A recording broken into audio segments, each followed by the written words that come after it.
In the last video, we explored the Runnable protocol in great detail. In this video, we're going to mix it up a little bit and show you some more practical examples now that you've got those strong foundations about runnable lambdas and runnable parallels and how those kind of interact with dictionaries as well. So we're going to import a couple of things, this runnable pass-through, runnable parallel, and runnable lambda. Now, one thing I want to show you is how it's easily possible to access previous values using something called a runnable pass-through. So if we set up a runnable parallel, and we have this origin, which is just the runnable pass-through, and we have a modified, which is a lambda, which has x plus x1, and if we invoke that, what you'll see is we get back the original, and we also get back this past, right? So let me just show you, if I was to print this one here, you'll see we get the original, and we also get the modified. So we invoked it with 1, we get back the original key, and also we get back a new key called modified, which just takes the lambda of x and pluses 1 to that. Additionally, we can do things like take in an LLM response, and then we can do something to that. So we have the original, which in this case is hello, which is the runnable pass-through, and then we have the past, which is reversing the text. So it's possible to use these runnable pass-throughs to get the original output from a runnable, and then we can also manipulate it or add extra keys if we want as well. So the runnable pass-through is a way for you to get the original pass-through of the previous output without any changes to the keys. You'll use this when you've got larger prompt chains. Let's see how you can do this using a prompt and a model though. We first start by importing chat, OpenAI, and a chat prompt template. We then load up the model using the chat, and we then use the from template to tell me a joke about topic. Notice here is where we're using that pipe operator. This is the core foundation of LangChain expression language. We have the prompt on the left, pipe, chat, which creates a runnable chain. The chain actually does have some things that are quite interesting, so we can do chain.first, chain.last, and it will tell us about what is actually first in the chain and what's at last in the chain. In terms of the interface about how you can use these runnable chains, there are various ways you can do this. One approach is to use the streaming.stream function, where we pass in the topic, and then we can print the contents of the docs. Another way is to basically say, let's invoke the function using chain.invoke, and then get the content of that. Or if we want to do multiple, we can even use the chain.batch. So let's see this in action. You'll see that the streaming one comes in first, followed by the invoke, followed by the batch. This is because streaming is always faster in terms of latency, and then the invoke is only doing one LLM request, whilst the .batch is actually doing 3 batches on 3 separate jokes for bears. Moving on, we can also do some things using Retrieval Augmented Generation inside of LangChain expression language. For example, we can install some relevant packages. We will use the itemgetter. We'll add some extra things like the OpenAI embeddings and a string output parser.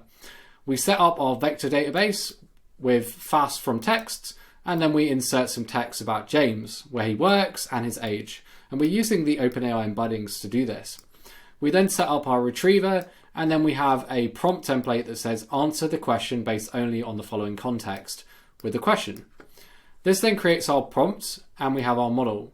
Now, we want to make sure that the model receives the extra documents and does a query against those documents in the retrieval to answer that question based on the context that you can see in this prompt template.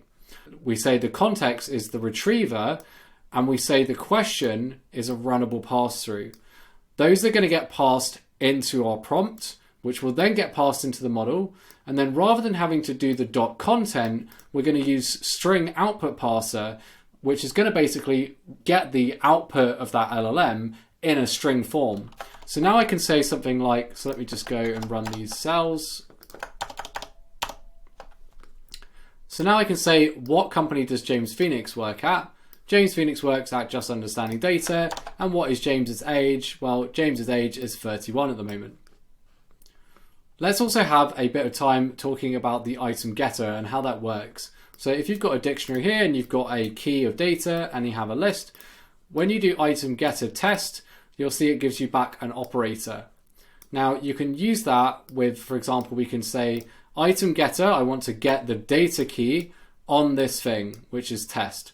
And you'll then see we get back the Python list. So the item getter is a way for us to get previous outputs from chains that we can use in further downstream prompt chains inside of LCL. Now, let's have a look at this as an example. So we've got this chat prompt template. What is the profession of James Phoenix? And his profession is profession. Now we have a first chain where we say, let's set the name to James and his age at 31. Now on the second chain, notice how we're using this item getter, this function, and we're passing in the name key because this is the first chain and we want to get those properties which will then be passed to the prompt template. We can also set extra properties by just using a lambda. So you can see the first chain gets executed, which will then get passed into the second chain. And we can get those things using the item getter, so the name and the age. These are then passed into the prompt, and then those are then passed into the model. So you'll now see that it says James Phoenix is a data engineer. Now I could even take this one step further and say, let's put a string output parser at the end. So pipe string output parser, and you'll see we don't even get an AI message anymore. We get the string. And this is the beautiful nature of LangChain expression languages. You can set up these pipe operators to get relevant keys from previous chains. And also, as well as that, we can use things like the string output parser to get strings out to then pass those in for downstream chains. Now I will highlight that the item getter only works one layer deep. So for example, if we had a third chain here, the third chain would not have access to the first chain keys. That's a big gotcha, because a lot of you might assume that perhaps potentially the first chain would always be accessible to the second chain and the first chain would always be accessible to the third chain. And that's not necessarily true. So it is good practice if you need to pass things down further and further along, make sure that you still write those same keys in your second chain or your third chain and use the item getter to pass those through. That's one approach. Just be aware that is a current limitation of LCL.